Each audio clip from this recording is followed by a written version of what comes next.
Blah, blah, blah, blah, blah, blah. Hi, everybody. Welcome to SnarkALecs Radio on Live 365's Loud and Loaded channel. And we have a super special show number 85 for you tonight. I'm Kelly Toole at KELLYTHUL on Twitter. And with me, as always, is a man who needs no introduction.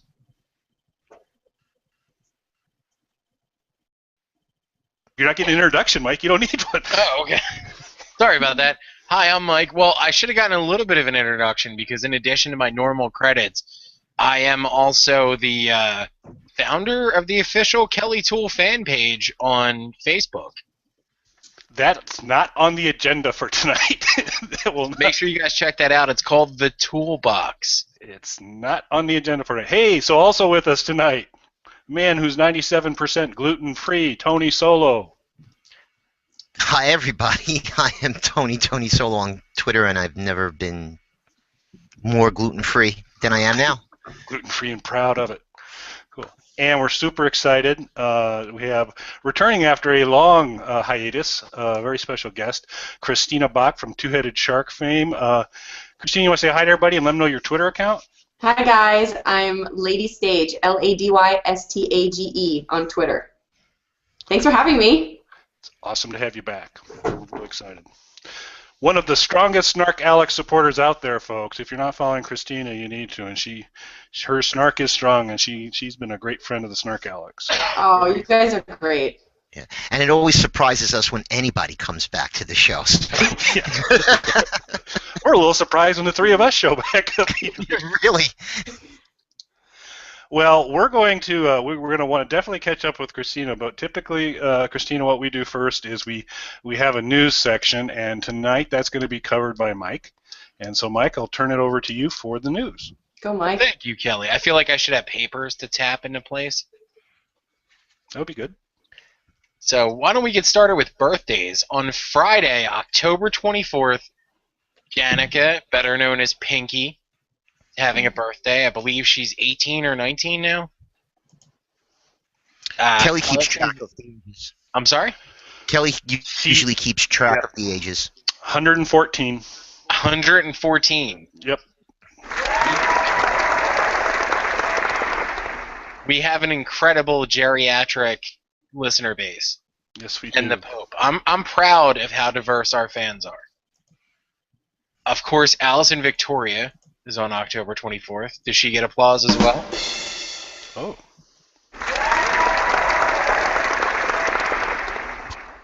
On Saturday, October 25th, we have John McGivna, husband of one of my side pieces. John is 2,000 years old. That's impressive. He looked nowhere near that age. I don't know if he's gluten-free as well. Tony, is that where you picked this up? He might be. I don't know. Kelly's the one who discovered that fun fact about me being He's gluten-free. a spry 2,000, but he's 2,000. Yeah, he does not look it. If you looked at this gentleman, Tony and I did a quick hangout with him on Friday, and I would never have guessed anywhere near 2,000, if I'm being honest.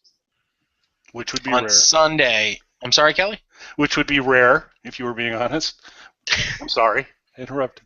On Sunday, October 26th, we have Eric, and what's the name?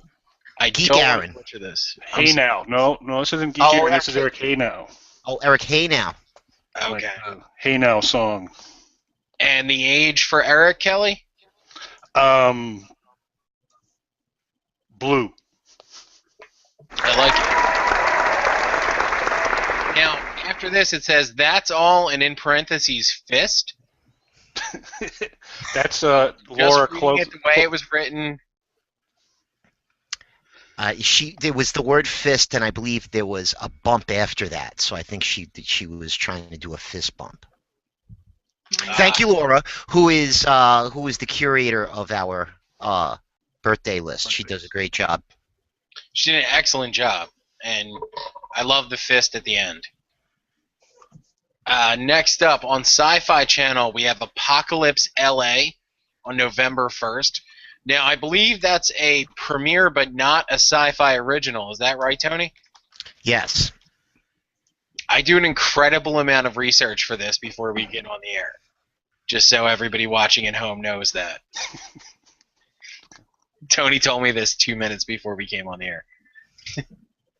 On November 8th, Sci-Fi Channel has Mutant World, which is an original and a premiere. Do we know anything about that movie? I think it's about a world full of mutants. Mm-hmm. That's solid. I like that descriptor. Based on my research. Christina, you think you'd be around? What is that? That's the 11th? Or no, wait, it's November... The 8th. That would November be 8th. See if you check your calendar. See if you can be around to join us for some live tweeting of Mutant World. Oh, God, yes. I should be free. I can't think of anything on November 8th. Yeah, that would be a Saturday. Yay! Yeah. It would. Also coming up, we have a very special episode of Dylan Knows on Saturday. It is the long-awaited Twin Peaks episode with both of the McGivnas and myself. Now, that episode was supposed to happen last Friday. And Tony, do you want to fill people in on what happened? Well, yeah, basically, I guess Dylan was having some technical difficulties. And so earlier in the day, I had spoken to Mike, and he said, "Are you going to watch?" And I said, "I don't know. It's got to start on time." But I was sitting at home, and Dylan said he was having technical difficulties, so Mike and I started hanging out. And then we invited the McGivnas in, so we kind of did an impromptu little pre-show, and then Dylan had to cancel his show for technical difficulties last Friday, which was unfortunate. And we hung out with the McGivnas, who have great technology, let me tell you. So we'd love to have them on an upcoming SnarkALecs Radio show. So, guys, you've been invited, and we'll schedule a date with you. Oh, and by the way, Dylan, McGivnas claimed. That's how things work. We call dibs, and it's ours, including humans. Next up in the news, after Dylan... Oh, and there may be, and I double-check with Dylan for this, there was talk of a Dylan Knows International on Sunday. I don't know if that's still the case, though. Oh, so he might be doing a twofer. He might be doing Saturday and Sunday? Yeah, Dylan might double team you guys this weekend. When you speak to him, I'd really like to find out if the assistant, if we're going to get any more of those. That's really what I'm interested in. The assistant is, as you guys know, an obsession of mine. And I really kind of felt empty inside. I mean, more than the usual emptiness that I feel inside this week without Dylan Knows. How did you guys deal with it? A lot of drinking. A lot of, which was frowned upon at work. But, you got to do what you got to do. I found myself crying in my car on Monday morning because I had no assistant episode 2. I was sobbing. It was sad. I was embarrassed. My eyes were red. My makeup was running. When I went into work, it was just horrible. No, it was a terrible... Monday was a dark, dark day for me. Plus, I realized that all my toenail polish was chipping off. So I'm going to throw up... Didn't you just get your nails done last week? No, it wasn't last week. That was like a month ago. Oh, all right. Well, so it's been a month. But I let everyone... I put it out on Facebook, and I let everyone... This is part of the news. I let everyone weigh in on what they thought the color should be. And, of course, we went really close to Pat Bragg's suggestion. And so I'm going to put it up on Facebook again that everyone gets their vote on what the fall color should be. I think it should be 72. 72. Kelly, any thoughts? I just want to check in with Christina. Would you like for me to begin to apologize to you throughout the show, or just save it up to the end in terms of these goofballs? No, you never need to apologize. Oh, well, how about that? Don't encourage them. That actually was a bad idea. Maybe you want to rephrase that. I think you need to go with whatever color brings out your toes, which I don't know. Right now it's iron, which Pat Briggs has suggested that I go with a pewter or a brushed copper. So I went with iron. That was the only metallic color that they had. It's very masculine for toenail polish. Yeah, I mean, I wouldn't, I'm not a toenail polish expert, but I would definitely go with 72 because that seems like it's good for fall. I like where Tony's head's at on this one. Okay, so moving down on the news here. Tomorrow night, of course, Z Nation at 10 p.m. So make sure you guys are ready for that. Obviously, the Gerald Webb connection. This is required viewing. Sundays, The Walking Dead. And before we get to Kelly for Boo of the Week, normally we don't talk about these sorts of things because it's sort of like TMZ-ish. But does anybody else think that it's awesome that Renee Zellweger is acting out in real life John Woo's face-off? It's kind of weird. I was listening to the radio and they spoke about it, but I haven't been motivated to go and see the before and after pictures yet. She has a completely different face. It's someone else's face on her head. That is awesome. I give her a big thumbs up for making that movie real. And Kelly, do you have a Boo of the Week for us? I do. So due to needing to meet with my parole officer, I was unavailable on Friday and Saturday. Christina, I don't know if you were aware, but a little while ago, Kelly did have some issues with the law. And I didn't know. A couple weeks in jail. Oh, no. Yeah. There was toilet wine involved. He met his soulmate in the showers. It was a harrowing affair. Yeah. So no, actually, I didn't have to meet my parole officer because I don't have a parole officer, but I was unavailable both Friday and Saturday nights to live tweet Nation or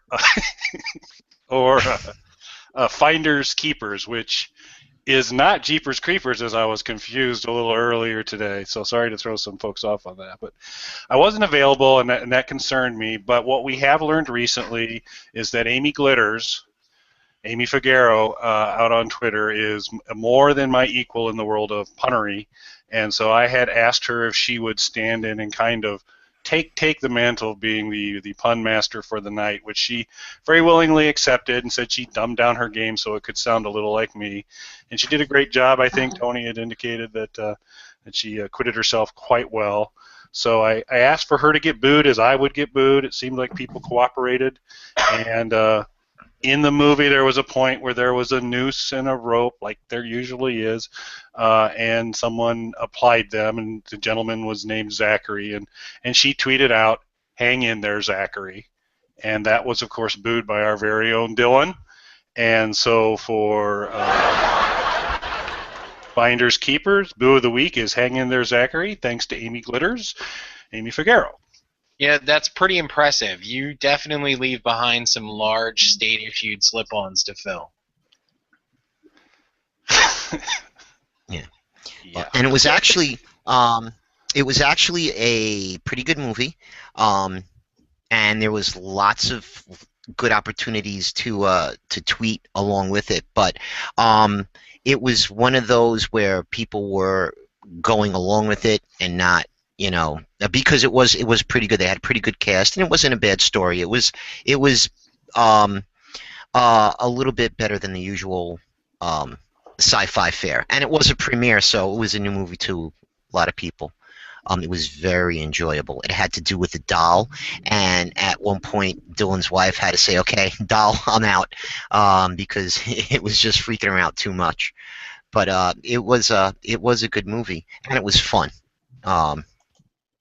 So, Kelly has an extensive doll collection. When you're at home alone on a dark, stormy night, do you ever kind of get creeped out by your own dolls? No.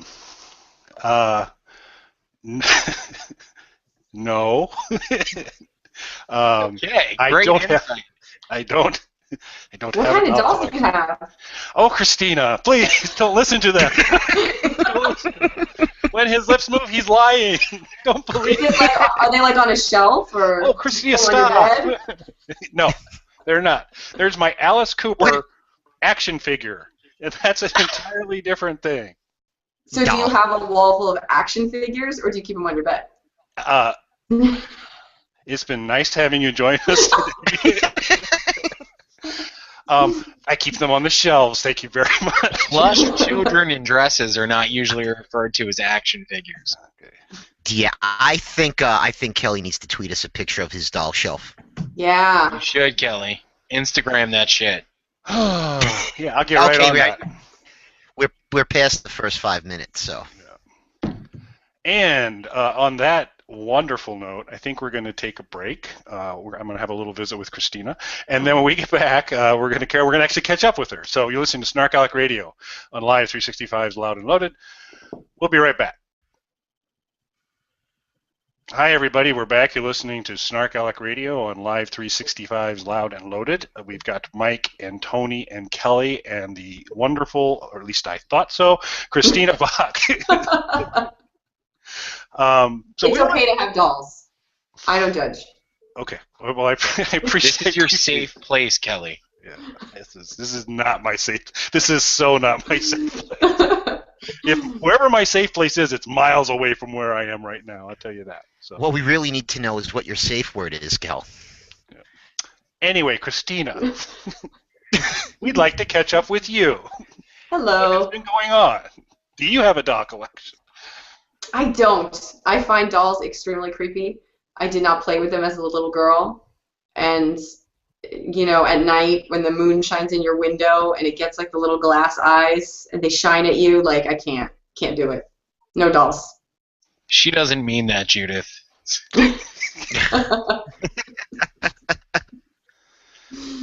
There's two people on the show that have gone doll shopping, Christina, and I'm not either one of them. So I would like to point that out. Oh gosh, let me see, Mike. Oh, and it's upside down too. Oh. Mike, you gotta talk, Mike. So. Well, I drink out of the head. Oh. The head has been fashioned into a shot glass. Oh. Yeah, the doll is supposed to represent Judith, the baby from The Walking Dead. That's why he calls it Judith. And yeah, it is creepy. Yeah. That's pretty creepy. That's the man who went Judith shopping with me. Yeah, that's right. So is Tony a finicky doll shopper? Does he? No, he got right in there. We both did. It was a very natural and comfortable thing for us. Well, so where did we buy that? Because we went to like the dollar store or whatever. Where did we end up picking that up? Was that like Marshalls or TJ Maxx? Marshalls, I believe. Okay. Yeah, I've never been in a Marshalls. Yeah, I've never been in a Marshalls before, and Mike's like, let's go to Marshalls. I get all my dresses in here. So we went into Marshalls, and, you know, they actually ended up having the doll, and so that's where we got it. What was great is when I was chopping the doll up on the show, and it started speaking, and I wasn't prepared for that. It was very entertaining. Kelly, it was difficult for Kelly, though, as a doll collector, to see me mutilate this doll. No, the hard part was that Mike wanted me to stand outside the dressing room because he was going to try on some clothes, and he brought in 4 dresses and only came out with 3. So I don't know what happened to the 4th one. But Mike's clothes were baggy when he went in. So...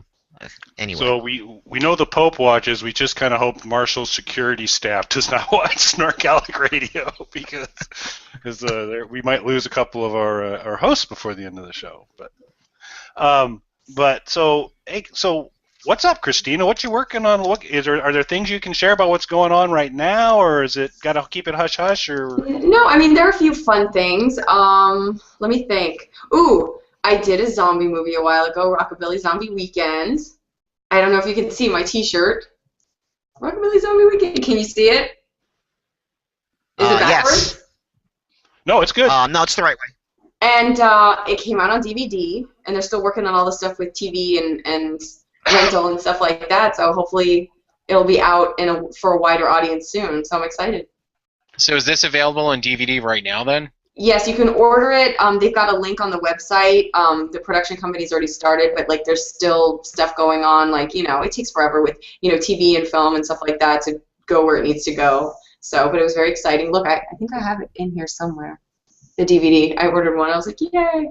And I got to meet a very important figure in horror film, Sissy Spacek. I got to work with her on a new pilot that was filming in the Keys. And I did the pilot episode, and she was like the nicest lady in the world, and I tried not to geek out on her. But she was really, really cool.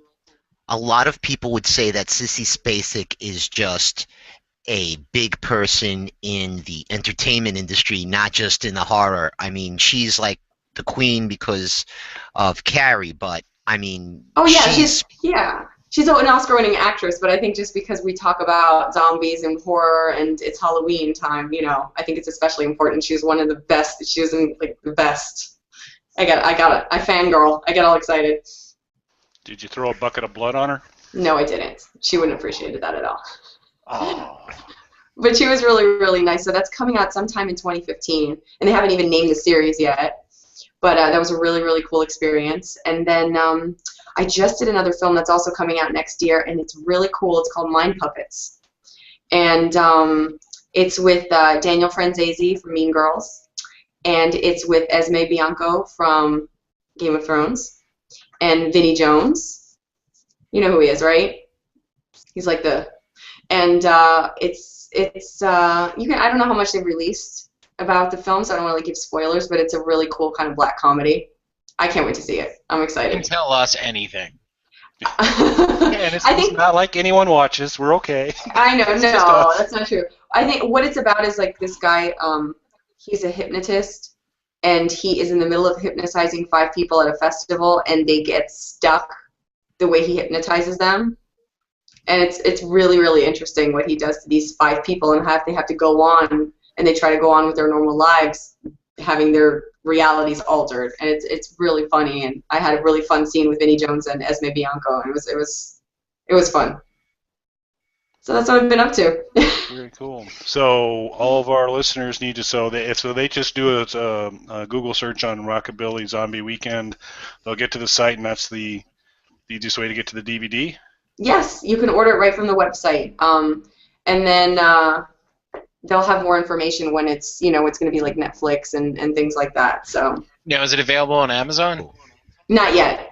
That would be the second part of it. So you can get it directly from the website. Cool. Well, I'll be ordering that tonight. So very cool. That would be great. So can you talk a little bit about your character in that movie? So what was your role there in? Well, my name is Becky, and I am a kind of little bit trashy rockabilly girl living in a small town, very in love with my fiance, and we want to get married. And there's all this stuff going on with the West Nile virus, and so they decide to spray some weird experimental chemical to get rid of it. And you've got West Nile, you've got this chemical, something bad happens when people get sprayed and they get bitten by these mosquitoes. And so, of course, all of this happens on my wedding night when I'm trying to have a party with all my friends and get married, and then basically everything goes to hell. And I go from being a bride getting ready to, be married, we're right there with the priest, to running for our lives. And it's a lot of fun. Okay. Is it government, or is it a big corporation that causes this to happen? I think it's a little bit of both. I mean, they both. I think the government. I'm trying to remember. Yeah, the government hires somebody to do something. So it really is both. Okay, cool. Now, are these fast zombies or slow zombies? They're fast at first, and they're really disgusting because they have a lot of gastrointestinal issues. So they're pretty gross. Now, do you personally have zombie I'm sorry, I missed what you said. Do you have a personal preference with your zombies as to fast or slow? I think we should be very realistic with zombies. I think that they would be really, really fast and aggressive at first, and as their bodies start to decay and rot, and they don't, then they start to get slower and disgusting. Am I a scientist? Do I know how many days it'd be super? I don't know how long it would take if it's like a few days or whatever, but that's my personal preference. And not to get off topic, but Kelly, did you see that Zombie Apocalypse Redemption that I suggested? Have you seen that yet? I have not. I've not made it to that yet. So. Okay. Yeah. So talking to Christina's point about realistic zombies, this movie takes place 12 years after the apocalypse happens, and there's a couple of scenes with large groups of zombies, but there's one where there's a guy with a white shirt and tie with some pretty bright red blood on it, but his shirt is, now this is supposed to be 12 years after everything kind of collapsed. The shirt is white, the blood is red, and this guy is as fast as possible, but if it's 12 years after the zombie apocalypse, why would anybody be wearing a shirt and tie? But yeah, the beginning of the problems with that. Yeah, just because you're in the middle of the apocalypse doesn't mean it's okay to not dress well. That's right, and the lines to dry cleaners are a lot shorter at this point. So I could, very plausible to me. Never know when you're gonna be in an elevator or interviewing for a job on the spot. You never know because the labor pool's got to be really small at that point, I guess.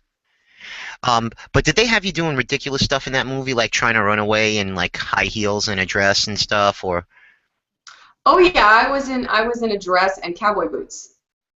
Oh, cool. Because I was a rockabilly bride, so yes, I had a big dress, and it got caught on everything, and my rifle got caught on it, and it got caught on everything. So they didn't even need to really. We filmed mostly everything in sequence, which is a really great thing to do because a lot of times when you film a movie, based on the locations and where they do things, you might film like pieces of the ending, pieces of the beginning, pieces of the middle. We got to do this mostly in order. So as my clothing, as we filmed and we were running from zombies and going through all of these problems, like the dress kept getting dirtier and dirtier and torn and being caught on things, and they're like, it looks great, just leave it.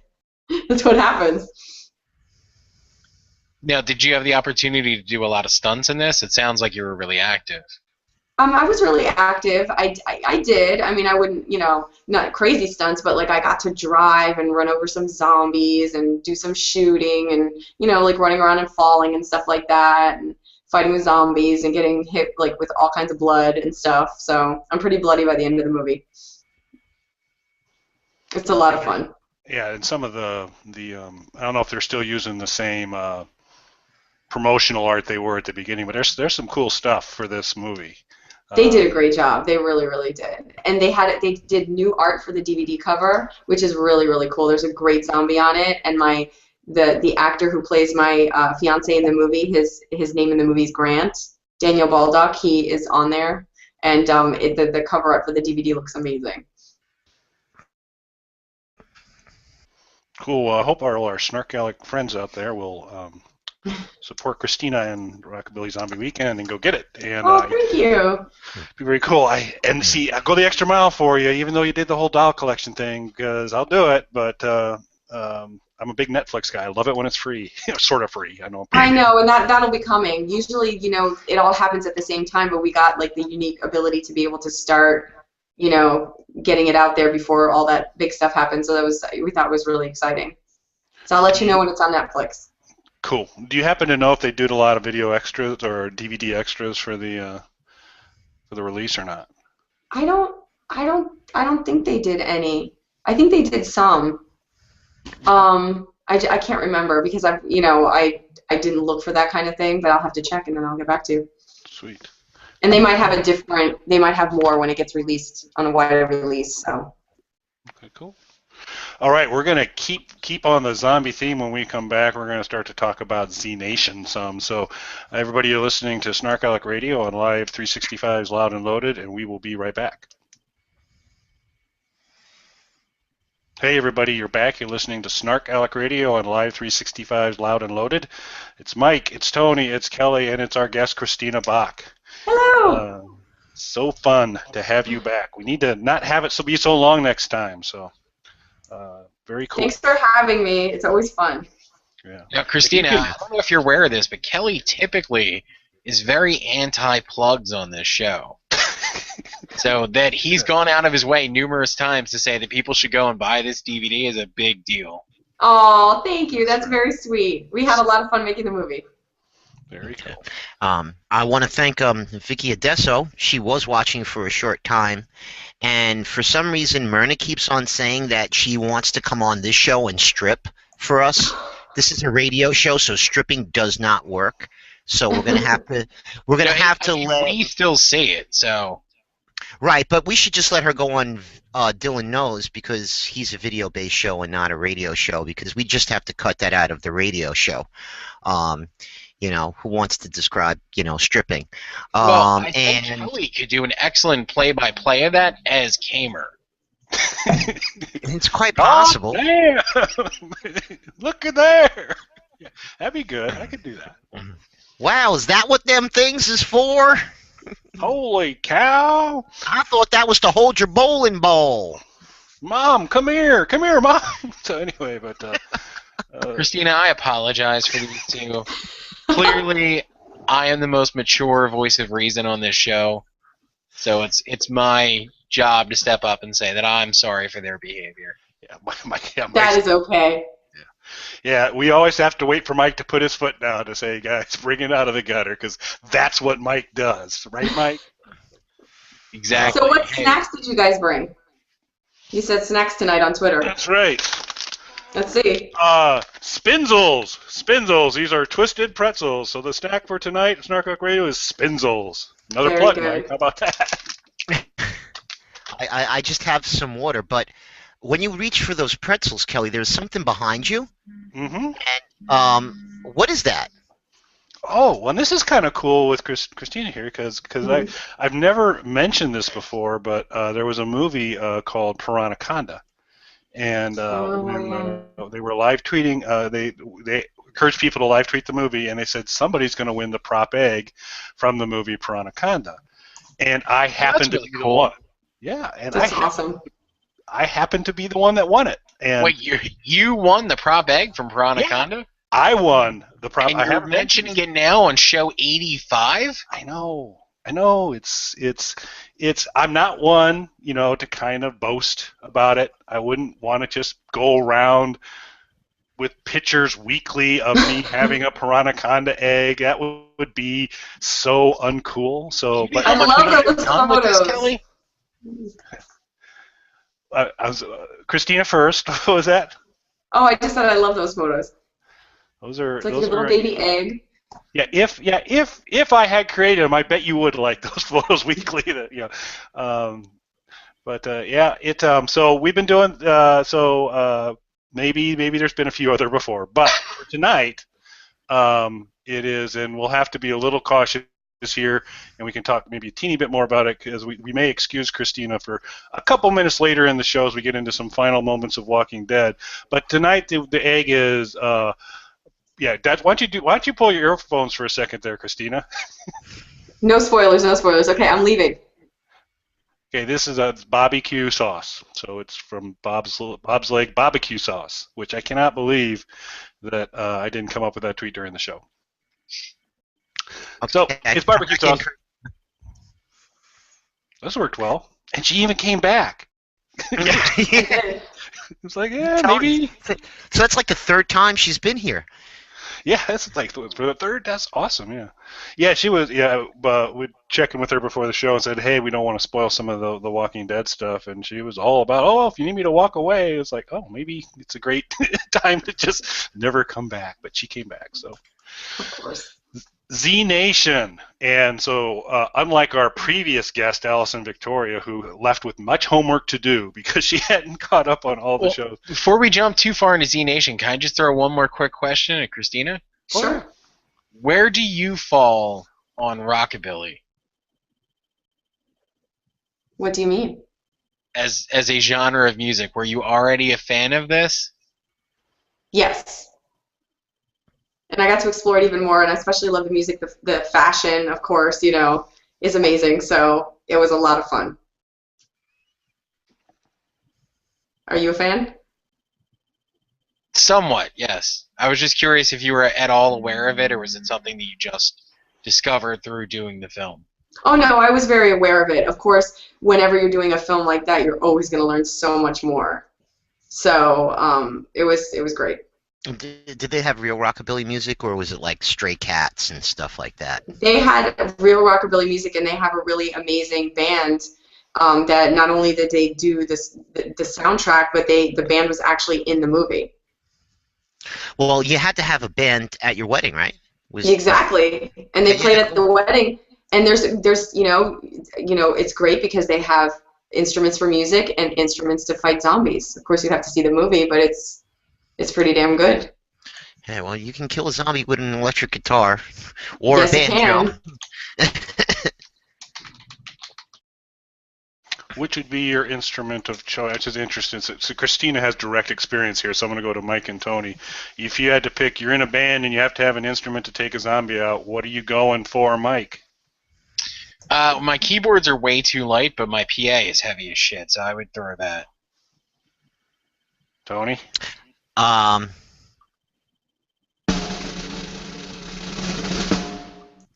Drumsticks, dude.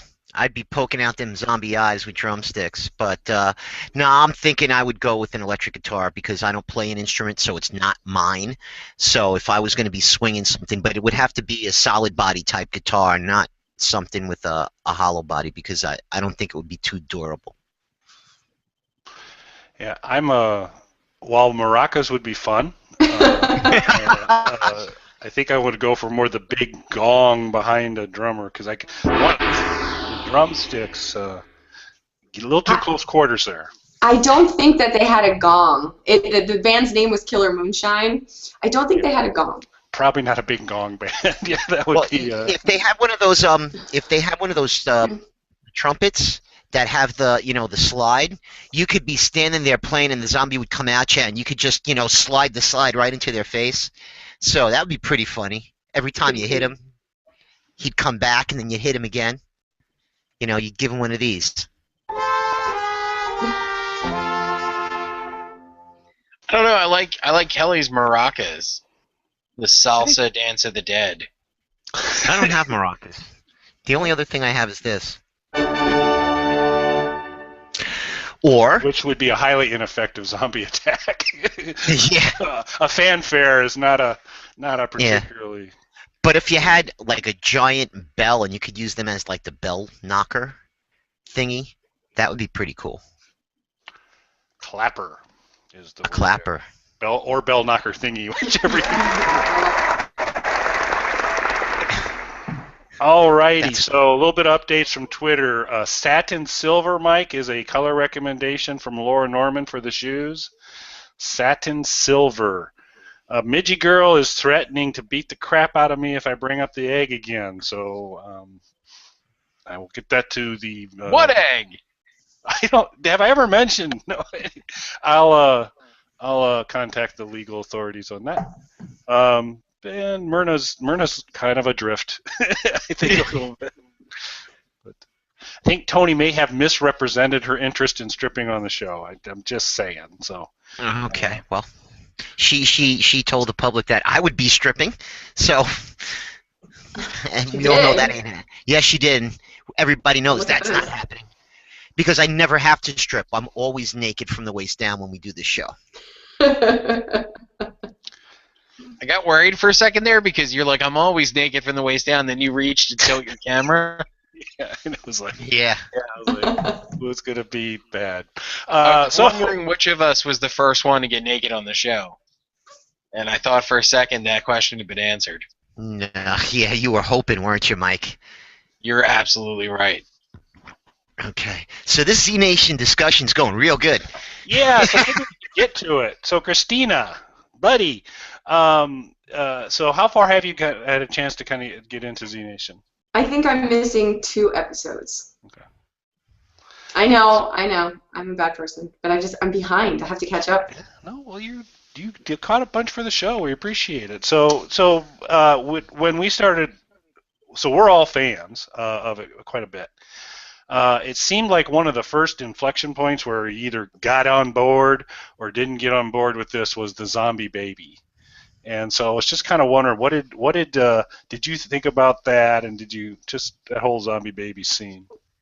Well, when that happened, it reminded me of the Dawn of the Dead remake. You remember that zombie baby? And, you're kind of like, oh, they're going to do that again, but then they took it to another level. So I was like, okay, yeah, okay.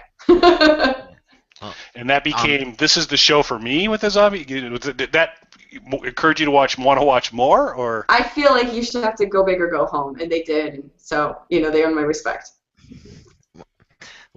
I said it before, I'll say it again. I agree with you, Christina, because, I mean, in all reality, unfortunately, kids are going to get caught up in this. And to not show kids, I mean, you don't want to show a kid get hurt or killed. You don't. But to not show kids in the show, really, it wouldn't be reality, because you could take the zombie epidemic and replace it with the flu, like a flu epidemic, and everybody's going to get it across the board. So the zombie baby, it was a little bit over the top, but it had to be done. But they've also shown zombie kids at other times, which it's cool. It wasn't crazy, and they didn't show them doing anything. They didn't show the kids getting killed or whatever. But I think if you're gonna be a little, I mean, how realistic can you be in a zombie show? You can't. But at least be real about the population, So. I agree with you. Yeah, I'm still waiting though for the elementary school age children zombies. The long rope where they all kind of connect to the wrist, so the teacher can walk them from place to place, and have kind of the zombie elementary kid conga line making its way through the mall or something like that would be awesome. The preschool zombie kids on a leash. Yeah. Yes. But why stop there? Toddlers on a leash. There you go. Toddlers. Well, I mean, they've done the kids in Walking Dead too. Yeah, but not to the extent. I mean, they had Sophia, and I don't think there's been any other zombie kids. Oh, in the first episode of Walking Dead, if I'm remembering. Right. There was the girl that Rick ends up killing, and they did that at the beginning. But then after that, they backed off the kids. But I think there was a couple other scenes that they did that made it more effective. Like at one point they went into, I think it was like a daycare place. So there was like, the pictures on the wall with the kids' hands and stuff. And you knew that was a place that was filled with kids. But they've done a number of scenes where they're looking into cars and they're showing you a bloody car seat. So they're not showing you any violence happening to a child, but they're showing you like a bloody car seat in a car, which is more effective because you have to use your imagination to, tell what happened there. Yeah, you do have to use your imagination, but I mean, I know people are sensitive. I mean, I know it's a horror film or you have a horror TV show, but I don't know. To me, I don't get that offended, so I'm like, bring it. Yeah. Well, especially since that it's a real interesting thing to compare this to Walking Dead, because Walking Dead is it is a serious story arc continuing on, and there are occasionally a little moment of humor here and there in it, but where in Z Nation there's almost there is a constant they're going to go over the top, they're going to do some kind of type of thing, so that you almost get a little more permission to have kind of some fun in that space, because nobody knows it's not taking itself seriously, and it's done a little more tongue-in-cheek and over the top, which to me gives you a little bit of latitude. Yeah, and it makes you wonder though. It makes you wonder because they throw so many funny things in that I'm just like, well, how would we be if we were really in the zombie apocalypse? I mean, at some point you'd have that moment where you're just cracking horrible jokes, right? I know I would. I'm going to say, let's just say the weirdest thing happened. Kelly and Mike and I were in the same place at the same time, okay? And the zombie apocalypse happened to happen. I don't know how long we'd survive, but I'd probably laugh my ass off the whole time we were together. Yeah. After all the zombie movies we've seen and all the zombie TV shows, you're like, really? Oh yeah, and I'm watching at least a different new zombie movie every week, but it's one of those things, and I said it before. I mean, your wife is with you, your girlfriend, your boyfriend, whatever, and you're surviving, and the next thing you know, you turn around, your wife is a zombie, and she's attacking you. So that's the thing that really makes zombies scary for me. Mm-hmm. But as far as cracking jokes, I mean, yeah, I mean.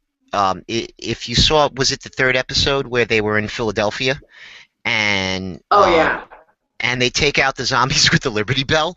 You know, yeah. I mean, it's like that's the type of stuff that, you know, hey, yeah, it is over the top, but it was damn funny, and you never know, it could happen. It could. I think it could. All I know is if we were stuck in the zombie apocalypse, the three of us, it's going to be weird, especially if it's in the summer, to keep having to remind Kelly we don't have to huddle together for warmth. Yeah, it's going to be weird like that, Mike. That's exactly what it's going to be. Anyway, so you've had a chance to see Zombie Baby and Liberty Bell Takeout, which are some big things. The characters in it. I tell you what, though. We come back, we're going to talk a teeny bit more about Z Nation. We'll do a little bit of Walking Dead, and we definitely got to make sure we save some time for this awesome game for tonight. So we're going to take a quick break. You're listening to SnarkALecs Radio on Live 365's Loud and Loaded, and we'll be right back. Hey, everybody, we're back. Mike hasn't lied yet because he hasn't talked yet. You're listening to SnarkALecs Radio on Live 365's Loud and Loaded. We're very fortunate to have Christina Bach with us tonight. She's awesome. Hello. And we're having a great time, and Tony, Mike, and I. And so maybe just a little bit more on Z Nation. We'll do a little bit of Walking Dead. We're going to probably have to excuse Christina again for a moment on Walking Dead to keep her somewhat spoiler-free. Yes, please. So we'll do that. So characters in Z Nation, Christina. So as you've had a chance to go through there, do you have a couple that you're leaning towards liking, not liking, ones you're trying to figure out? I mean, there's no one that's really, I mean, Murphy is, you know. Awesome. That's the word you're looking for. I'm like, I like Addie. I like Cassandra. I think everybody's still, I think it would have to be him. And you like him? Yeah, I'm kind of a lone wolf out there, but yeah, I recognize he's not like the ideal guy you want in a group, and he's not exactly helping the situation. But I just think he's funnier than all get out, and he is a man that does not mince words. So I'm on the exact same page with you on this one, Kelly. And every Friday night when we're cuddling on the couch watching the show, just laughing at Murphy, you know that we're on the same page. Yeah, I don't like Murphy. Doc right now is my favorite character. I like 10K. I like the rest of the characters. I like Roberta. But I like Doc because he seems to come out with those. His character's got those one-liners, and for all intents and purposes, Murphy is an asshole. But I mean, he can be funny. I just, I don't like him. And okay, so funny thing, I'm watching it last week, and Nexium commercial. Is that the actor in the Nexium commercial that plays? Because they had a Nexium commercial during the show, and there's a dude with glasses on that looks exactly like him. I'm not caught up on my Nexium commercials. I'm sorry. Which one, 10K? No, Murphy. I don't know. Yeah. I gotta check my DVR. I always DVR the Nexium commercials. Oh, you do? Well, if you DVR Z Nation, then you've got it. And it's halfway. Okay. Yeah, so I've got to take a moment to do this. And this is going to be difficult here because this is a radio show. So folks aren't going to necessarily appreciate it. But, the good news is our good friend from Down Under, Rachel Rigda, has joined and is watching SnarkALecs Radio Live. And Rachel, in typical Australian fashion, always has very direct things to say. And Rachel's most recent tweet is that Tony has a very suggestive pillow behind him. Yes, he Tony, does. I saw that tweet. Okay, hold on a second. Okay, so now we're gonna get rid of the myth.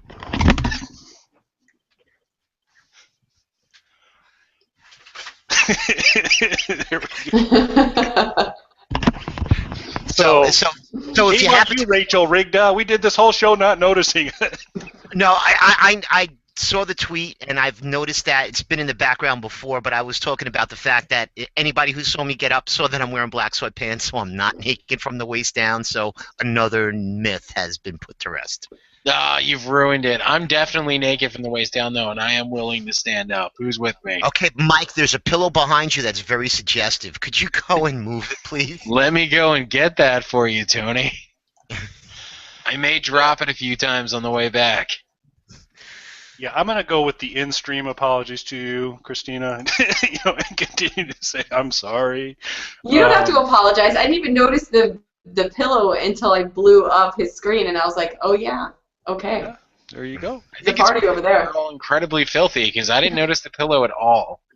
Yeah. Yeah, no, it's been back there, and it has been back there for the longest time. There's a whole bunch of pillows on that. I guess I just don't look at pillows that way. Which I find odd, Mike. Because if there was anyone who I thought might. No, you know what? I'm not even offended by that. I feel like that's incredibly accurate. In the land down under where Uggs come from, they actually use Uggs as slippers. So they laugh at us American, well, not me because I don't wear them, but when they see Americans wearing them outside, they're like, why are they wearing slippers outside? Because they sell them as slippers in Australia. Please go into any grocery store and you'll see people wearing the worst things that they have if they're even dressed.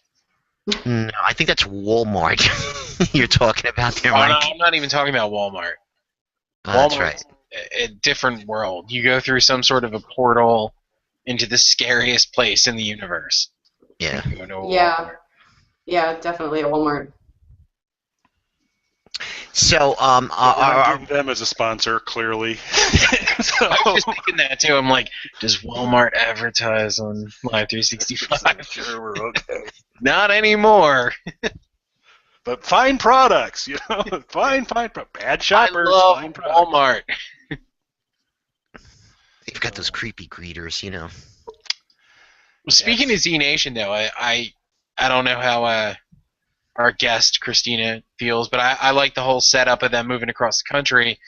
And I found an article this week, which I posted in the chat, that I think could kind of be useful for us, and not just in talking about the show, but just for us to get together when the zombie apocalypse happens.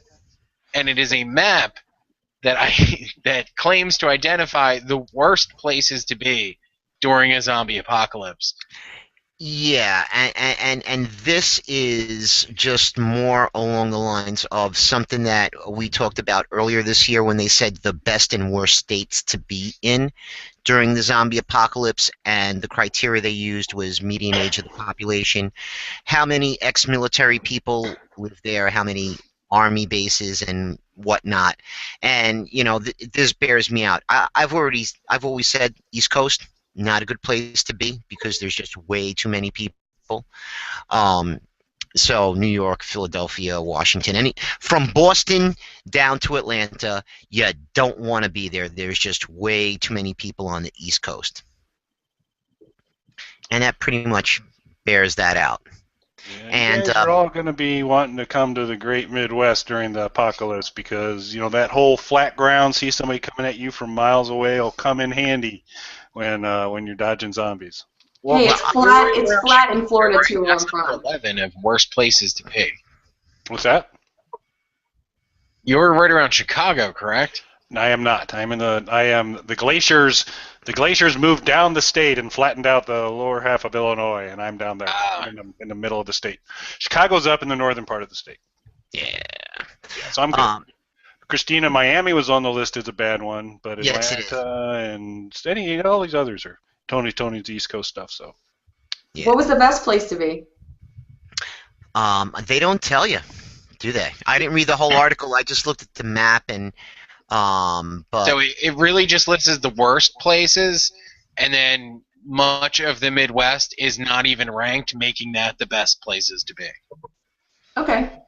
Right, and it's kind of diametrically opposed to some of the other stuff that they've put out there, because some of these places do have a lot of military bases and stuff, so there's a lot of weapons and gun laws. There's a lot of guns per capita, and so on this map they've got several locations in and around Texas that in this article that they're saying is no good. So I'd like to get into that and see what the criteria is. Well, they used hospital density, congestion, the amount of hardware stores, and how walkable each city is. Okay. And you had mentioned, I think, Christina, a moment ago, that most of Florida is flat too, and really beyond Miami, Florida was but there was nothing else there, so I guess that could work too. Yeah, when you go more north, you have a little bit more hills, but once you get to North Florida, it's completely different. It's really like southern Georgia, but South Florida, where I'm from originally and where I was born, I think it would be pretty good. You could escape in the water. You don't have a winter. You don't have to worry about freezing to death. Well, I see now one of the things about zombies is you would think that they would freeze in the wintertime. So if you were further up north and winter did come, you'd have a whole bunch of frozen zombies that would be pretty easy to, get rid of them. I never thought of that. Move. But we've never seen that. We've never seen frozen zombies, I don't think. Actually, we did in Z Nation. I think it was the second episode when he gets the dog. Was it the second or the third episode? The dog sled? The dog sled guy was a frozen zombie. So I mean, it Can we might refer be to them as zombie sickles? Yes. Absolutely. But if you think about it, one of the good things about being up north is you have that going for you, and food preservation and stuff like that. But hey, here goes something that you people may not know, and Mike may know because he may not or may not have noticed it. But most of the state, if you look at the telephone poles and the electric poles, there's solar panels in New Jersey on each and every one of these things. Okay, so if you could live long enough in Jersey when it initially happens, you could, harvest or use these solar panels that are on every friggin' pole, and you can come up with a power source quite easily. We're talking about power that is green and reusable and plentiful. So think about that. Huh, you guys don't have no solar panels on your shit, do you? Nanny. No, we don't. We got methane, though. We got cows, methane. We'll be fine. It'll be a little smelly, but we'll be all right. And I store caches of food and weapons. So I'm always prepared. Yeah, I don't know. I do think going a little bit south to get out of the winter is a good idea, though. So as much as... But honestly, as a Floridian originally, I never thought of that. I forgot. I know they've mentioned it here and there. They've had a couple of... There was a movie that I didn't even get to see the whole thing. It was a Dead Snow. That was a zombie movie that was in the snow. I'm pretty sure that they mentioned something in World War Z, the book, not the movie, but I never thought of that. But now I think that frozen zombies would be good. So you don't have to worry. I'd rather be cold and not worry about zombies than always worry about them. I think you converted me on that one. Yeah. Well, in Dead Snow, they were zombie Nazis. So there's a spiritual element to that movie that you will not get because these were Nazis that were no good and they died and they come up out of as opposed to those heroic Nazis that we all know. Okay, so then that wouldn't be the same. Children about. Yeah. Well, there's the predecessor to that was Zombie Lake, which was also zombie Nazis that came up out of a lake, which was pretty hysterical to watch. But there is that. So they had a magical element that kept them from freezing. Some kind of supernatural element. Yes. Yeah, they're pure evil. Nazi goodness. Okay, if you say so, Kel. Yeah, we need to clarify there. That wasn't anyway. No. So, gosh, we're moving right along. We just moved through a whole other segment where we were supposed to maybe start to talk about Talking Dead, but we never got to it. So we're going to take a very quick break. Tony's suggestive pillow is gone, and I think we'll all be able to focus much better for the remainder of the show. We'll be right back. Well. Yeah, apparently Australia will. Anyway, you're listening to SnarkALecs Radio and Live 365's Loud and Loaded. We'll be right back. Hey everybody, we're back. You're listening to SnarkALecs Radio and Live 365 is Loud and Loaded. Our guest is Christina Bach. We've got Tony and Mike and Kelly, and we're talking zombies and Nazis and zombicles. Is that what they were? What's the term you're looking for there, Mike? Zombie sickles? Zombie sickles. Great band name. Zombie sickles could be the bikes that they ride also. So if you ever get a bike riding zombie, it would be a zombie sickle. Most definitely. So we're gonna here we're gonna have to do a dance a little bit because we're gonna. So Christina, you've not watched any of the new season of Walking Dead, right? The very, I want to say the first episode. So I can't. I'm not caught up yet. I can't remember. So there's only been two. There's been two so far. And you watched the end of the last season? Yeah, but I don't think I even finished the first episode. Like, I've just been so busy. So I will depart. I will take my headphones out so that you don't give me any spoilers. And when you see me waving my little bookie here, then that means that it's safe for you to come back there. Okay. But I'm leaving now. Do come back. I will. All right. So this is where we could like totally talk about her. We're not going to do that because the people on Twitter will rat you out, Kelly. Oh, that's true. I wouldn't do that because she's awesome. I just got excited when you said we were going to dance. I've been waiting all night, Kelly. So I just want to point out that Laura Norman tweeted a picture. Sorry, you guys from live that are listening on the radio, but she tweeted out a picture of who I think might be Murphy in the Nexium ad. It's a pretty shitty picture, though. Yeah. It's a pretty shitty picture, but, you know, the guy in the ugly-ass shirt there, I believe is definitely Murphy with glasses. I'm not buying that. I mean, there's a chance. I'm skeptical, but there's a chance. So anyway, let's talk about it so we can get our guests back. So one of the things I did not bring up last week, and it came to the front in this episode, was when Rick saw Carol. That was the first time he's seen her since like halfway through last season when he gave her the old boot. Yep. So what did you guys think about that reunion? So I thought it was weird so overall I thought it was handled really well, and I thought you could kind of tell both actors knocked it out of the park, and it was good for them to get back, and you kind of tell that they kind of processed through, I didn't know everything you knew and all that, and they're good. The only part that caused me confusion was him asking Carol at the end, so will you have us? I didn't entirely, I mean, I kind of get where they was going with that he was kind of saying, you know, I'm not the guy that calls the shots on all this stuff because of what you've just done, so what's your opinion? You know, it's not about me letting you back in, you got to let me back in. I don't know, I just didn't get that a whole lot. I think where he was coming from with that was, I think he realized that maybe by killing and burning Karen earlier, that was the right thing to do at the time, and he just didn't know it. But, you know, here goes Carol showing up and saving their asses again, you know.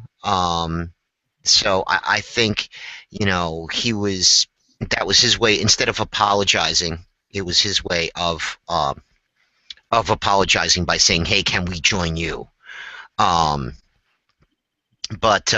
you know, she was with Tyrese. She saved his kid, you know. She saved them from certain death. So I didn't think it was strange. I think it was just his way of apologizing, possibly. Yeah, I thought the scene conveyed a lot there, but it I guess that threw me a little bit. So so there was that. I'm just trying to step through. So Father Gabriel's kind of a pussy. Yeah, dude, I tweeted it out during the show, and and I couldn't understand how this long into the zombie apocalypse, like the guy looked like he was fairly clean and well fed, but I tweeted it out during the show. 2 years is what he's saying. Yeah, it's 2 years, and that must have been a lot of canned food. That must have been a great food drive that they had going on. Jeez, yeah.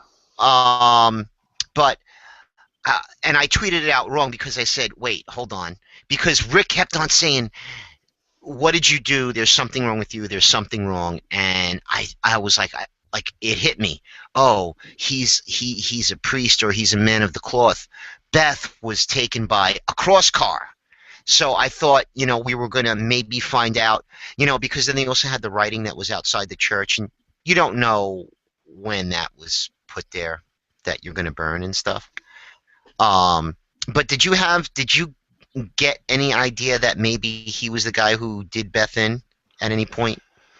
Not really, and that's a comic thing, because because the Father Gabriel characters in the comic, and there was a sense of what he did wrong in the comic has nothing to do with Beth.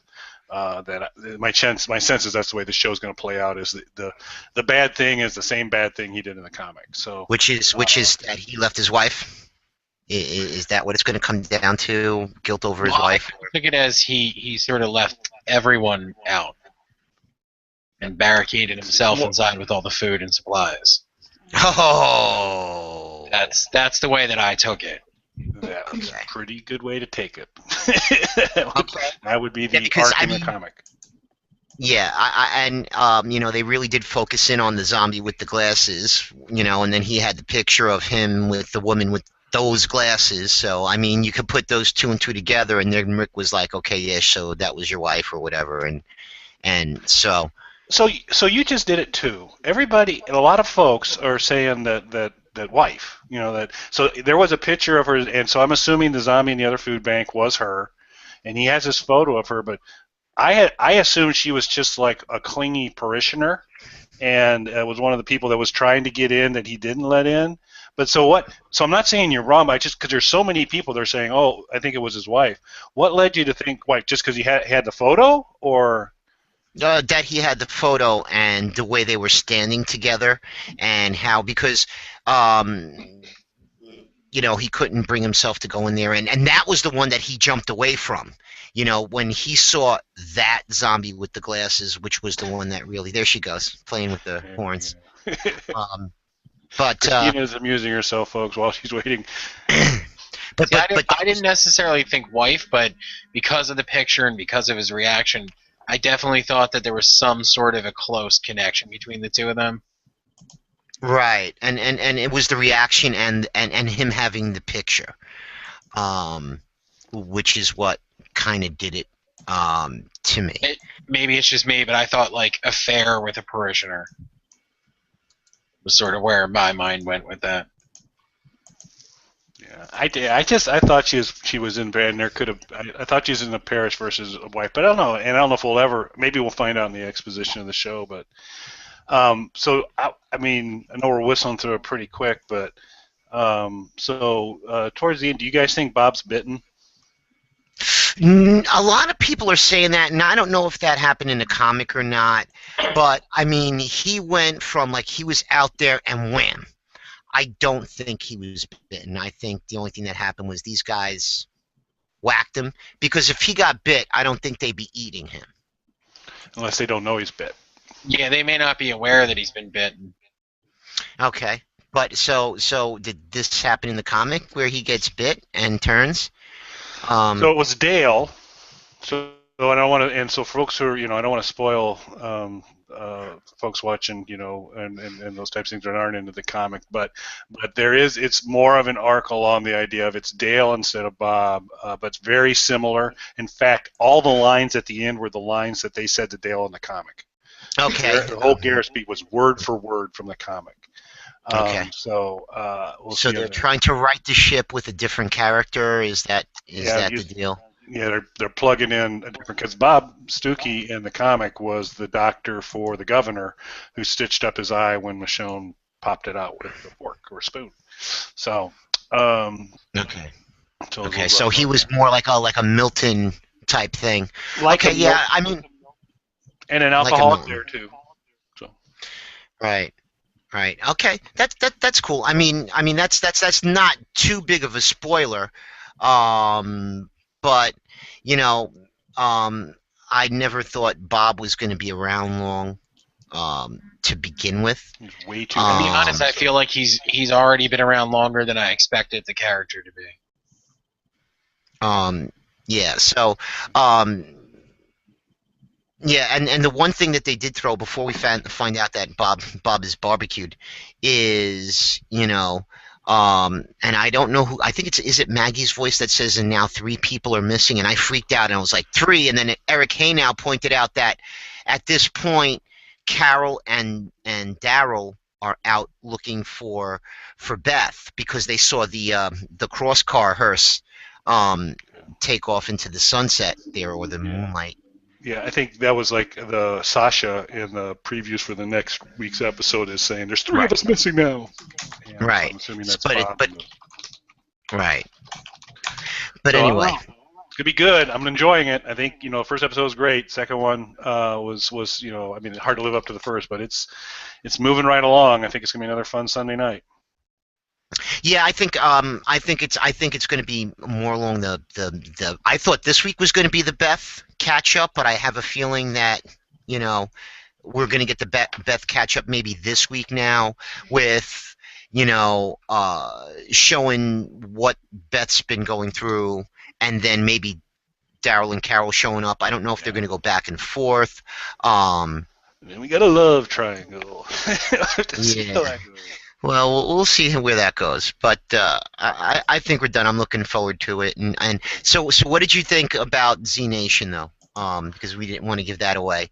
I loved it. I thought I really enjoyed it. I was disappointed to see the character go. I assumed it was going to be Murphy, who like I said, I really liked the Murphy character. It had been a decent time for him to run his course and for the other folks to go in, but I enjoyed it. I didn't expect it to be the guy that went.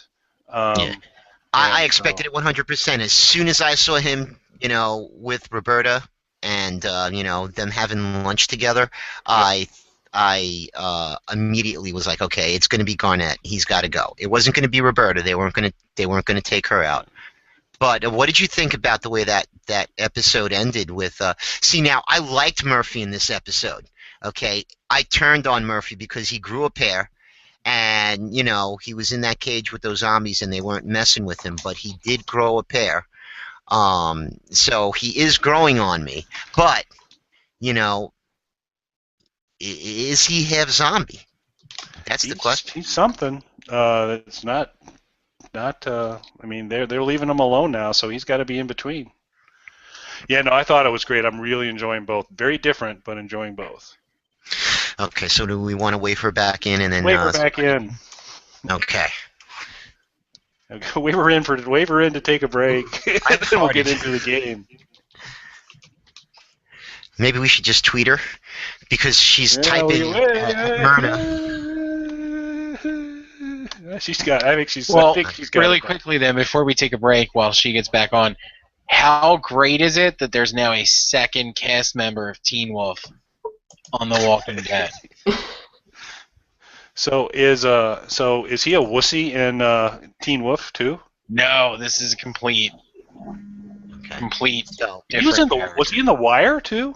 Yes, he was. And probably not a wussy there. No, not there either. Okay. Interesting. Okay. So thank you for your patience, Ms. Bach. No problem. I was having fun on Twitter. We were talking about zombies and gators. We were having the whole Florida conversation. Yeah, you were talking to Myrna, huh? Yeah. She made a good point. That's rare. So, kidding, Myrna. We love you. So, thanks for listening. So, we are going to take a break, and when we come back, where is an awesome, awesome first ever time game on SnarkALec Radio. So, we'll be right back in a moment. Hey everybody, back. You're listening to SnarkALec Radio on Live 365 Loud and Loaded. Christina Bach has joined us, and we have Mike and Tony and Kelly as well, and we are about to do the best game ever for SnarkALec Radio. Is everybody ready? Yes, but before we get into the game, I just want to point out that Laura has tweeted another picture of the dude that I say is Murphy in the Nexium commercial. It's still crappy, but it's better. And now I'm starting to think maybe you got a point. Because it might just be. I don't know. It could be. You have to see the commercial, especially in high def. I mean, it looks like him. He's all over it. However, let's get to this game. I can't wait. Let's get to this game. So, anyone out there on Twitter still watching the show, and I think that might be Rachel Rigna, might be Myrna, might be Laura, and some folks there. You can play along, but I got very strict rules for the way you're going to play along. There are going to be questions asked. The questions are multiple choice. When you think you know the answer, you need to tweet that answer out. Go ahead and send it directly to me. Do @KellyTool on Twitter and do your letter. Do your letter. I will watch Twitter and I will score along with Tony and Mike. Because that's right, Christina is not playing this game, Tony and Mike. You two are competing against each other. So, this is the special game, and it's called Beauty and the Beast Trivia. Are you ready? Okay, Mike is going to beat me with this crap. So, Beauty and the Beast Trivia, and I believe I will start if that's okay, Christina. Do you have your questions too? Ready? I do. Okay. You made the guest. You made the guest come up with questions. She was a wonderful. We have worked on this tirelessly. So, well, folks need to appreciate it. So again, you folks watching on Twitter, I'm going to ask the first question. You'll only have a few precious seconds to tweet me directly @KellyTool with the letter answer. I will keep score, and you can compete against Mike and Tony. But as soon as we go to the next question, you're out of luck. And if you tweet it after that, I'm giving it to the next question. You'll probably be wrong. So get ready. You might want to have typed in that @KellyTool already on Twitter if you're watching. So we'll start with you, Tony. Remember, this is Beauty and the Beast Trivia. Ready? What is Christina's favorite Halloween costume? Is it A, a fairy, B, a vampire, C, a zombie, or D, a witch? A fairy, B vampire, C zombie, D witch. I'm going to go D.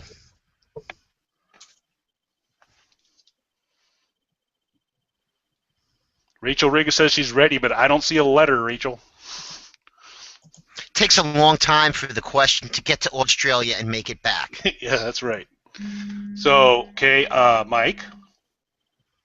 Yes, sir. You, is it fairy, vampire, zombie, or witch? Going zombie. You're going zombie. Okay. I'm double checking again. You guys on Twitter are all losers. None of you got to answer in time on the first one. And Tony and Mike are losers too, so no points for them on the first one. The correct answer was vampire. Christina. Vampire. Okay. Christina, would you like to ask the next question? I will. How many times has Kelly ruptured an Achilles tendon? 17,500 times. You have to wait for me to give you the answers so you can give the appropriate number. Are you ready? For all those people on Twitter, A is 0 times, B is 1 time, C is 2 times, and D is 3 times. How many?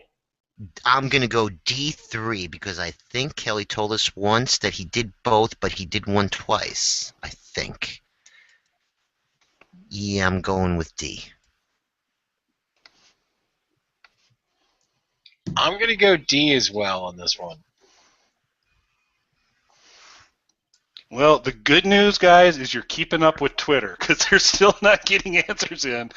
But, again, No, I'm sorry, Christina. You can go ahead and give him the correct answer if you like. The correct answer is C, 2 times. Yeah, I knew there was a 2 in there somewhere. I was going to back off that once Mike agreed with me, but, you know. All right, Kelly, I feel like you need to wear something on your head because we're answering and asking questions. That's a fair point. So I feel overdressed. Okay, I will work on that as I do the next question, and so maybe it might be as you're doing your question that I fully apply it here, but we'll get there. Okay.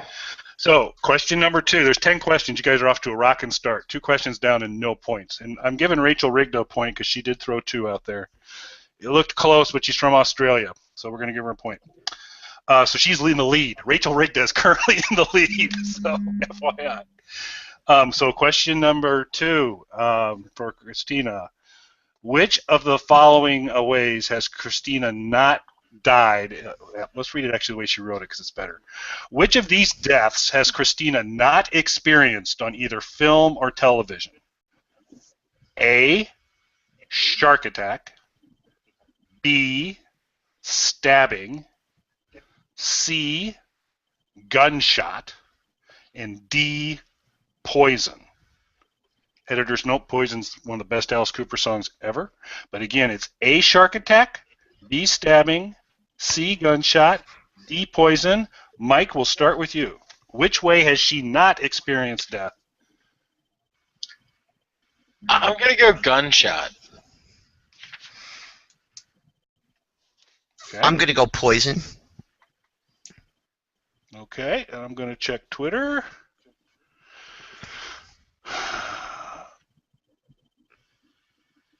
Okay, I'm looking at Twitter, giving guys a little bit of slack. We got an A from Rachel Rigda. Shark attack, that's incorrect. 2-headed shark attack, Rachel. No. So Tony is on the board. Poison is the correct answer. Yay! So I'm tied with Rachel. You're tied with Rachel. Mike, come on. Sorry. Pick up your game, dude. All right. All right, I have the next question, right? Yes, you do. And Kelly's going to get dressed. Oh, how appropriate. Okay. Are you ready? Which former American Basketball Association center did Kelly headbutt in the chest? Is it A, Artis Gilmore, B, Moses Malone, C, Swen Nader, D, Dan Issel?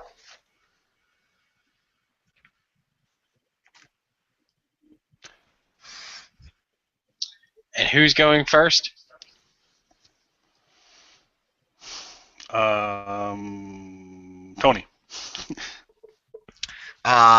Since I think you might be speaking about some sort of sport that I know nothing about, I'm going to go with the letter 7. Or C. C. Holly Wilson has gone with C as well.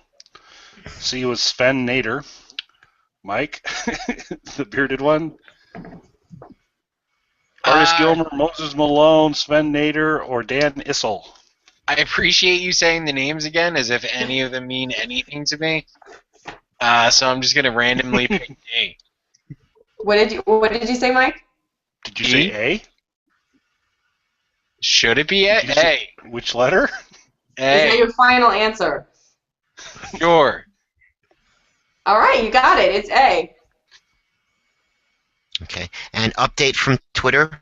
Actor Keith Allen got in touch via the comments to point out that the author of this article committed the heinous act of offense of spelling his name incorrectly. But yes, he is the person in the Nexium ads. Oh, so I should get a point for that.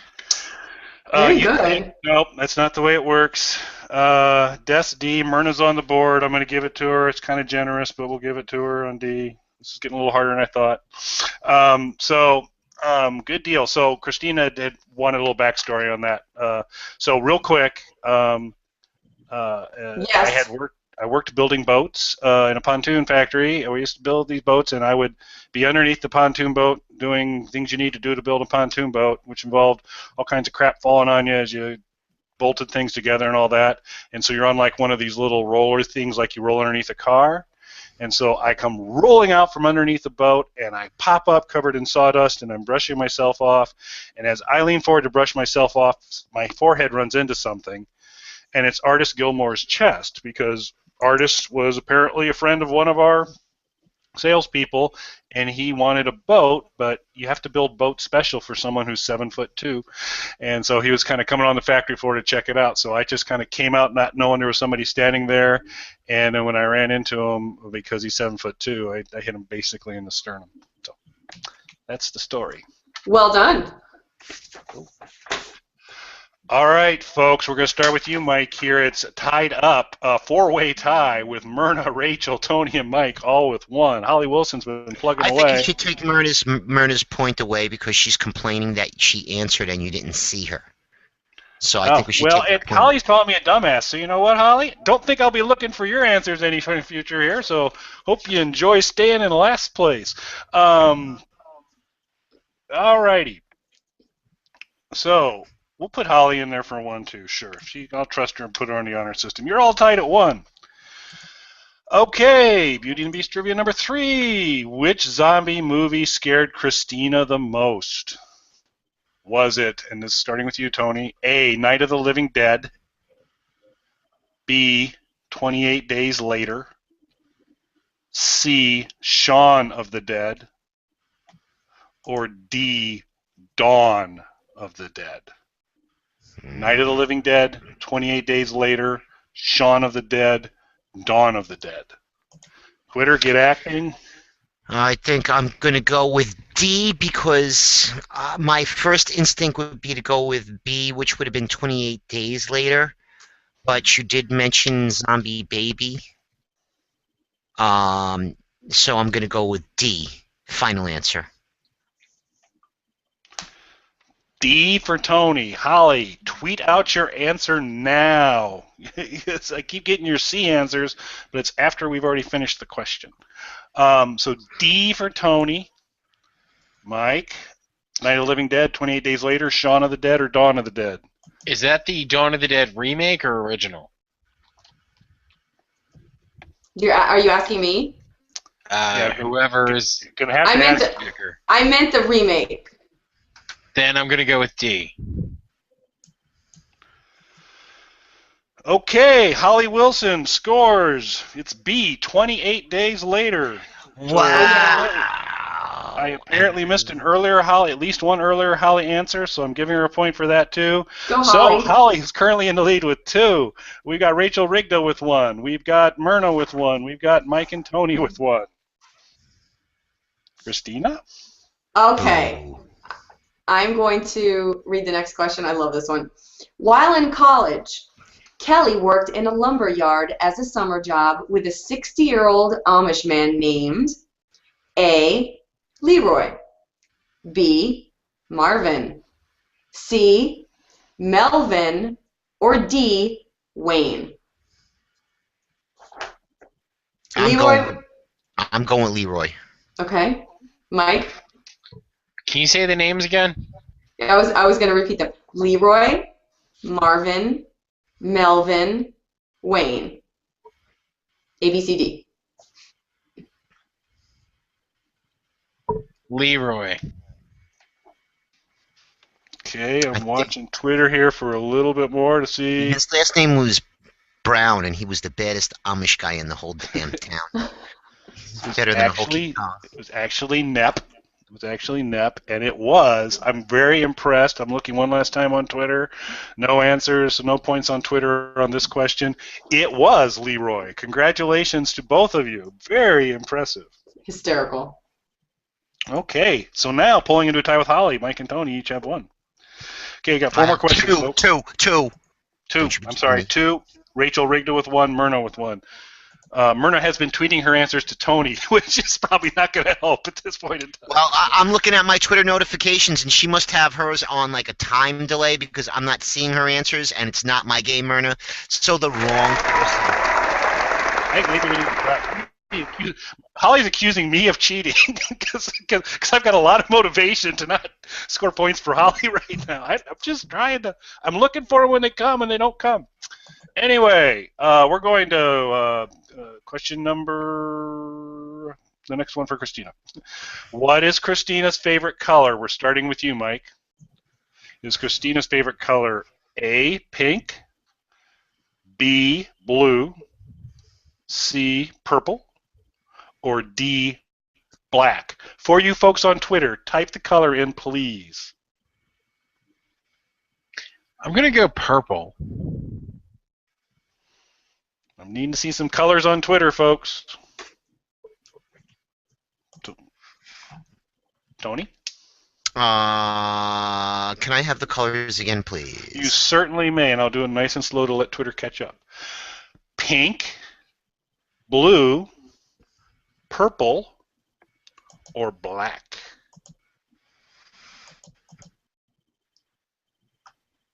I'm going to go blue. Moving into the lead is Mike. It is purple. Big purple fan, Christina? Huge purple fan. Okay. Go, Mike. I'm gonna assume that Myrna's not a fibber. Choices earlier. I'm gonna assume Myrna's not a fibber, so I'm gonna give her 2 points here. So now the yeah, she's a liar. She's a liar, Kelly. So I got a question for you. Okay. 10:30. Supposed to take a break. We can take a break and then finish the game. Yeah, we can do that real quick and let the lynch mob on Twitter collect themselves. So, hey, we're listening to Live 365. You listen to SnarkALecs Radio on Live 365 is loud and loaded, and we'll be right back to wrap up the game.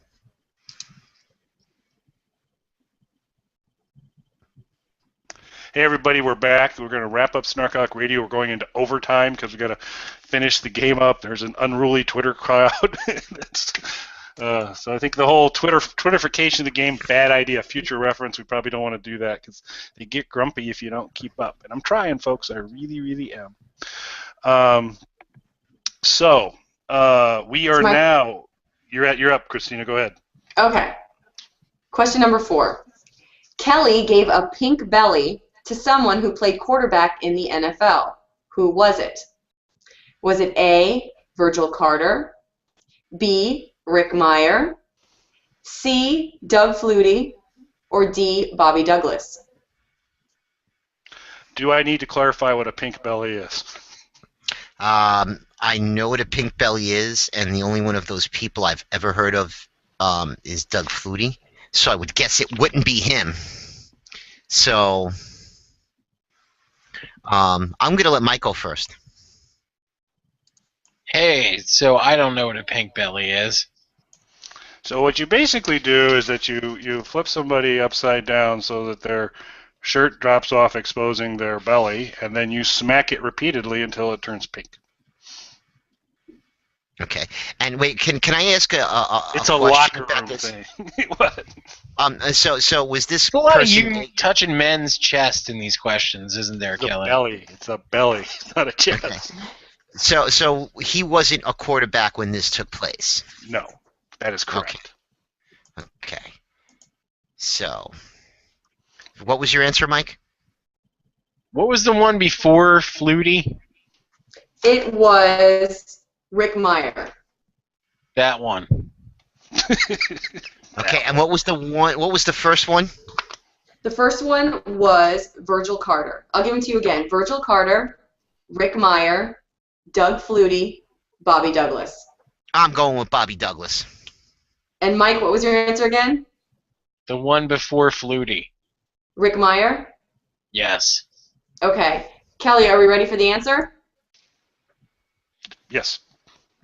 It was B, Rick Meyer. 1 point for Mike. Knew it. Big lead going in here. We've got a group of folks tied at 2. Australia's still trailing with 1, but Mike's sitting there with 4 points with 2 questions left. Christina, you see, this is so unfair because they cuddle on the couch together all the time, and they do all this other extracurricular stuff. And, you know, Kelly's probably whispering these answers into Mike's ears anyway. So I'm I don't sorry. Yeah, I don't stand a chance. So, but anyway, I'll play along. Tracing out the letter on my leg.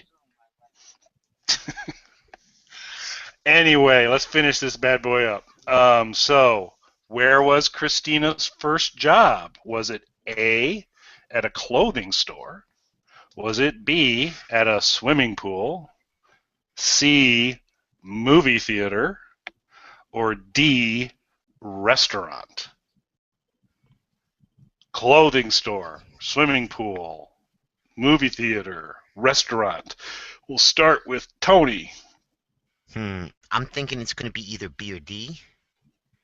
It's going to be either B or D. I'm going B. Swimming pool. Final answer. Swimming pool, final answer. Mike. Swimming pool. Okay, look in Twitter. Myrna didn't know what a pink belly is, but that's an old question, Myrna. So, I think the lag in Twitter is really not fair to our folks competing. We'll have to find a better way to let you folks compete in the future because this isn't fair to you because I think you are throwing your questions in at time, but they're not coming before we answer them. So my apologies for that.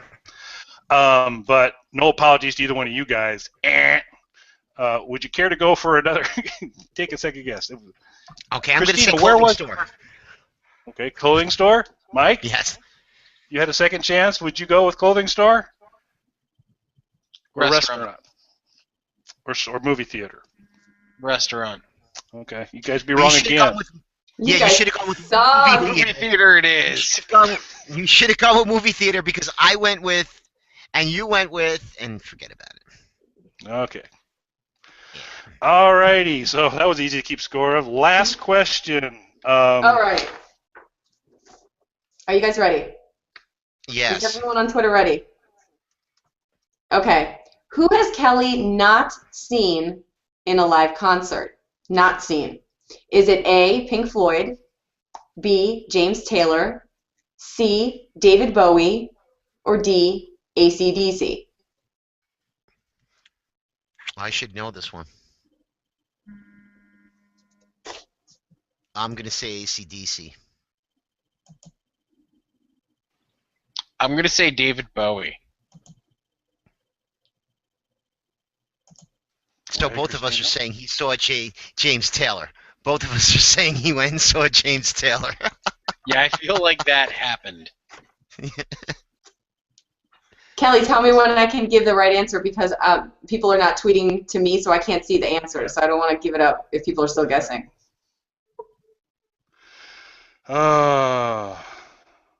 It's an angry group in Twitter. It's an angry group. But meanwhile, Kelly, it's not my game, and Myrna says I'm the liar because I'm not reading her tweets and I'm not reading the So I tried to have the Twitter component because we do appreciate our listeners and we wanted them to compete, but we also had to kind of keep the game going and checking. And I think what I did not anticipate is the lag between when people are tweeting and when we're talking.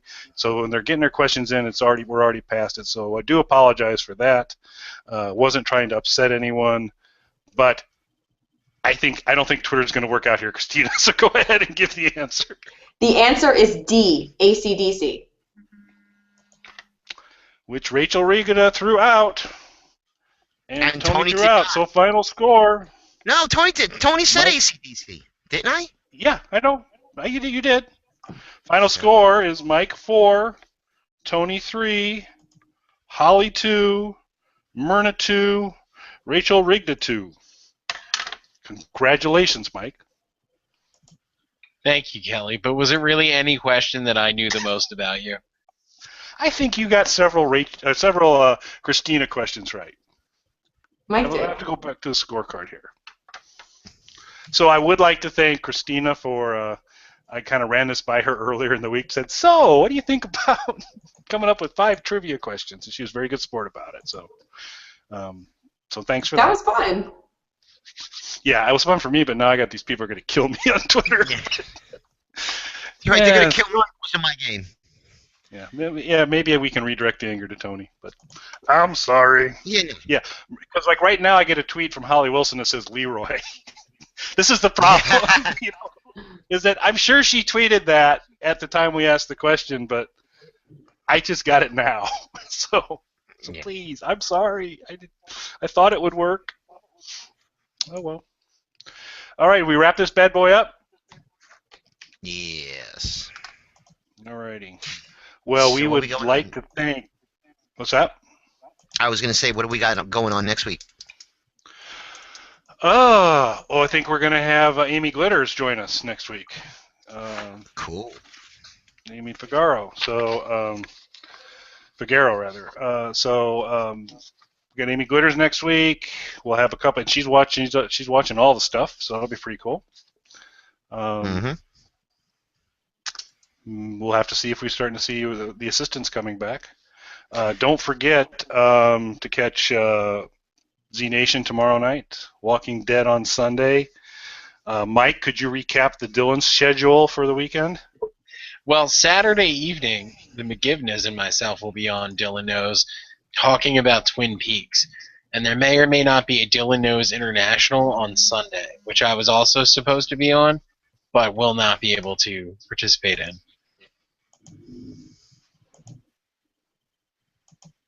Don't forget about Nurture and Support, super awesome podcast because of half of it, not me. A new episode out tomorrow. My favorite podcast. Half of it, because that was awesome. And go to our website, and Tony and I totally promise to update it soon. Eventually, yeah.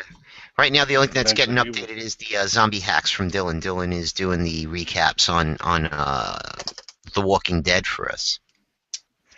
So, with that, we'll get there. We want to thank Christina for coming back on, and hopefully she'll be back on again soon with some good news about Rockabilly, Zombie Weekend, and some other good stuff that she might be able to share. It's really awesome when we don't scare people away and they come back again. And you came back like you were here tonight, and then you kind of left, and then you came back, and you left, and you came back. So, like, you just keep on coming back for abuse. It's pretty cool. That's me. But I love coming on the show with you guys. I love the SnarkALecs. You guys are the best. Awesome. Thank you very much. We'll be bugging you again in a while to Yes, get you back. please bug Now me. you got this fancy G Plus account now, so we'll be able to take full advantage of it. So I know, right? very cool. And so Excellent. Well, thanks very much. Thanks, Tony and Mike, for fun. Sorry, Twitter people. Yeah, we didn't want it to go so badly for you. And since we gave everybody Ajita, we've got one last thing to give everybody, Kelly, and what's that? We give you mercy.